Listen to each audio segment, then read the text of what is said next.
Hindi umano nabayaran kaya't nagpasyang sumuko ang gunman sa pagpaslang kay Ako Bicol Party List Representative Rodel Batucabe. Ayon pa sa gunman na si Henry Yuson, nangako umano si Mayor Carl Win Baldo na tuloy-tuloy ang kanilang kabuhayan kapag nanatili itong alkalde ng bayan ng Daraga. Mula sa Canacman, Camarines Sur, ito ang balita ni Alan Manansala live. Yes, Alan. Monica, marhay na hapon.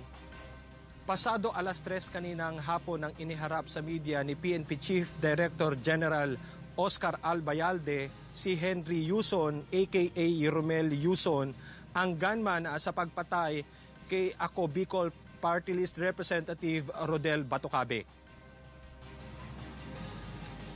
Ayon kay PNP Chief Albayalde, kusang loob na sumuko si Henry Yuson sa 903rd Infantry Brigade Philippine Army na nakabase sa Sorsogon alas 10 ng umaga kahapon.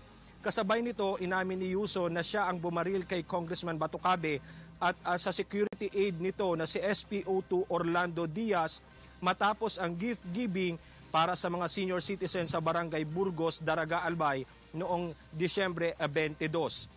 Ayon kay Yuson, hindi na ibigay sa kanya ang napagkasunduang kabayaran sa pagpaslang sa kongresista kaya't sumuko ito sa mga otoridad.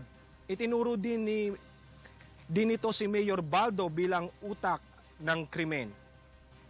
Ang gusto ni Mayor Awin Baldo na siya ang permanente makaupo sa Daraga na steady siya maging mayor. Kasi may pangako man siya sa amin na ang namin, tuloy-tuloy ang kabuhayan namin, nagsasahod kami sa kanya.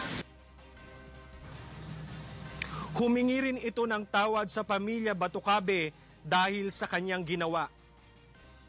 Inunas rin po ako ng kasama po si Tupeng. Kinuha niya po yung bayan. Yun po ang grabing pagsisisi ko na nagawa ko po sa pamilya nila. Na tinrider po ako nila.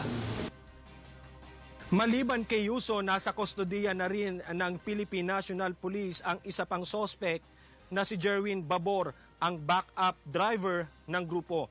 Monica, ayon naman kay Secretary Eduardo Año, nagsampa na ng kaso ang Department of Interior and Local Government sa Ombudsman laban kay Mayor Baldo dahil sa pagkakadawit nito sa nasabing krimen. Yan muna ang latest mula dito sa Camarines Sur. Monica, marhay na hapon. Maraming salamat sa iyo, Alan Manansala.